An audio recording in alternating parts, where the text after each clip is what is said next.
Bien, queridos amigos, vamos a hablar sobre un tema que da mucho temor a muchas personas y este temor no es tan justificado. Estamos hablando sobre la epilepsia. Epilepsia no es prácticamente un sinónimo de convulsión, pero todos los que tienen convulsión no tienen epilepsia, ¿ok? Son diferentes. La epilepsia es un cuadro definido, ¿no? La convulsión puede haber muchas cosas. Por ejemplo, un niño que tiene 41 grados de temperatura, el niño va a convulsionar y no tiene epilepsia, ¿ok? Puede haber de repente un golpe en la cabeza, comienza a emanar sangre, se forma un coágulo, este coágulo va a excitar las zonas cerebrales y va a haber una convulsión por el coágulo que se está formando y no necesariamente tiene que haber epilepsia. Es bueno hacer un diagnóstico a tiempo. Las epilepsias pueden ser muy groseras o también las epilepsias pueden ser muy discretas, muy pequeñas. Hay, por ejemplo, cuadros de epilepsia menor que son, por ejemplo, personas o niños que tú le hablas y de momento se quedan en el vacío, como que son crisis de ausencia, ¿no? Hay otros movimientos menores que no convulsionas todo el cuerpo, como que si estuvieses poseído por el demonio, ¿ok? Y son otros tipos, otras crisis, y entonces es bueno llegar al diagnóstico, porque mientras que no llegues a un diagnóstico correcto, el tratamiento siempre va a ser como tirar dardos a ver si le das al blanco o no le das al blanco. Lo importantísimo en un cuadro de convulsión, ¿no? Y sobre todo en una convulsión crónica, o que es repetitiva, obviamente el diagnóstico es lo importante. Hacer un examen de un electroencefalograma es importantísimo, porque de la lectura de esta herramienta médica, el diagnóstico básicamente está a la mano. Entonces, para hablar sobre epilepsia, convulsiones, tratamientos, formas de diagnóstico, ¿no? Nos va a hablar nuestro distinguido neurólogo, el doctor Alejandro Calvo, médico con mucha experiencia, y médico del prestigioso hospital Eduardo Rebagliati Martins. Alejandro, ¿cómo estás? Buenas tardes, doctor. Gracias por la invitación nuevamente acá. Como usted ha mencionado, la epilepsia es una enfermedad cuyo diagnóstico a veces es bastante obvio, ¿no? Pero en otras ocasiones el diagnóstico puede ser más bien muy esquivo, muy complejo, porque como ha mencionado, no toda convulsión significa epilepsia. Y por otro lado, hay muchos tipos de epilepsia que no se manifiestan a través de las típicas convulsiones tónico-clónico generalizadas que tenemos en mente. La epilepsia puede manifestarse por crisis diferentes a convulsiones también. Entonces, hacer el diagnóstico de una epilepsia a veces es fácil, pero otras veces es complejo, complicado, esquivo, ¿no? Como todo en medicina, para hacer un diagnóstico de una enfermedad, en este caso la epilepsia, se parte de la información clínica que se pueda obtener con el paciente en el consultorio. En el caso particular de las epilepsias, es muy importante que la información sea dada por la persona que evidencia, que ve el cuadro epiléptico, puesto que la persona que sufre la convulsión, con mucha frecuencia, en la gran mayoría de las veces, no tiene un recuerdo de lo que ha sucedido. La forma más clásica, más conocida y más frecuente también de convulsiones son aquellas que llamamos tónico-clónico generalizadas, en las cuales la persona tiene un episodio de tonía, de hipertonía muscular generalizada, puede haber un grito en ese momento,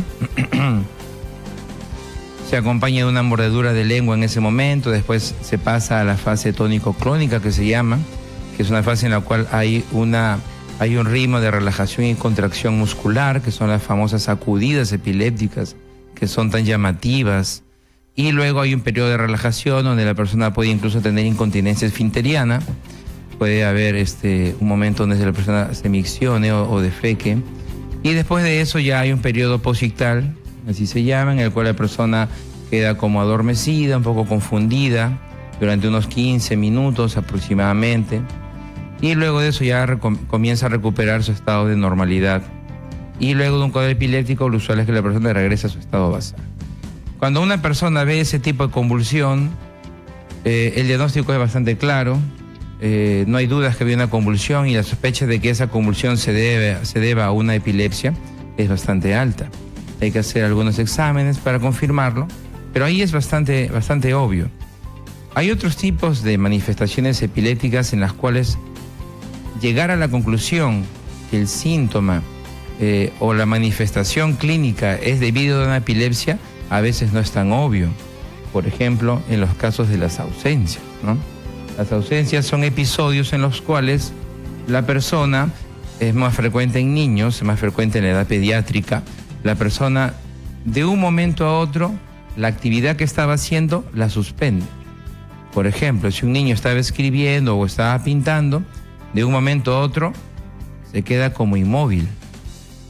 No se cae, no pierde la postura, no pierde el tono muscular, los ojos permanecen abiertos y se queda en ese estado, por decirlo de una manera, como de congelación durante algunos segundos. La persona que está a su alrededor nota eso, va, le habla, le puede pasar la mano por encima de los ojos, pero la persona que sufre o el niño que sufre este estado de ausencia en ese momento está totalmente desconectado del entorno, está sufriendo una crisis convulsiva.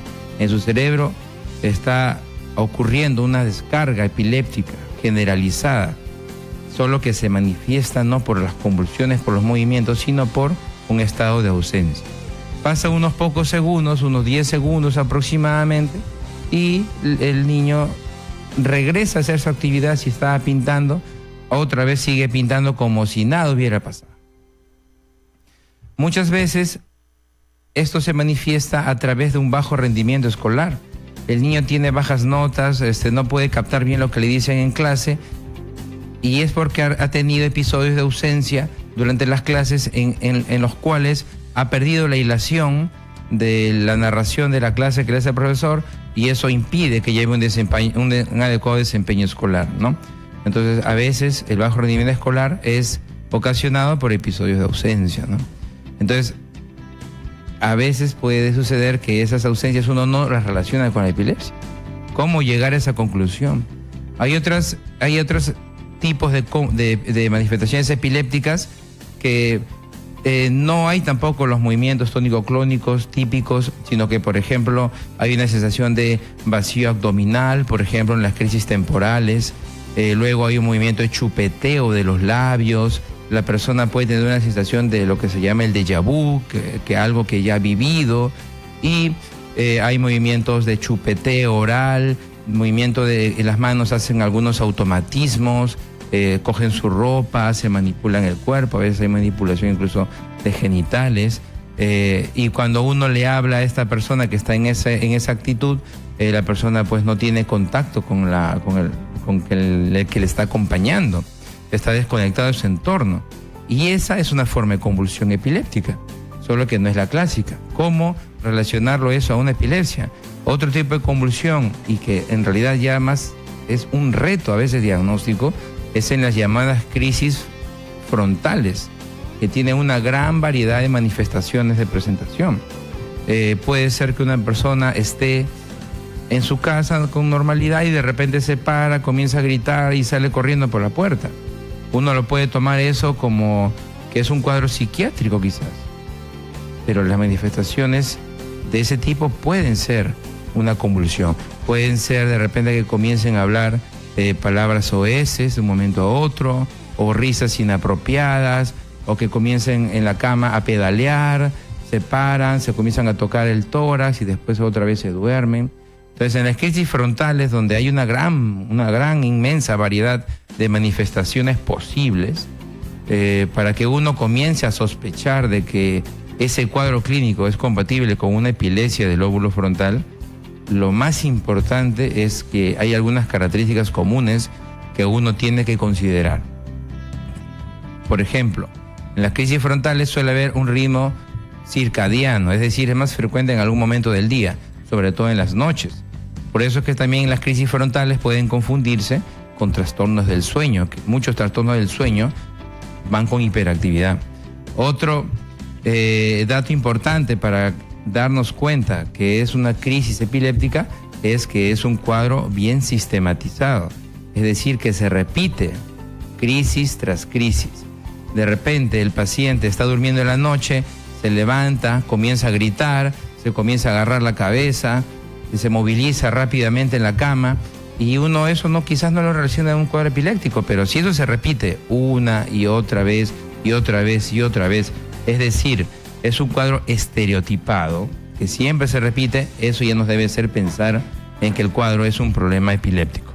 Entonces, cuando estamos ante estas circunstancias de difícil diagnóstico, un examen que nos ayuda mucho a poder identificar que la manifestación es una epilepsia, es un examen funcional que se llama electroencefalograma.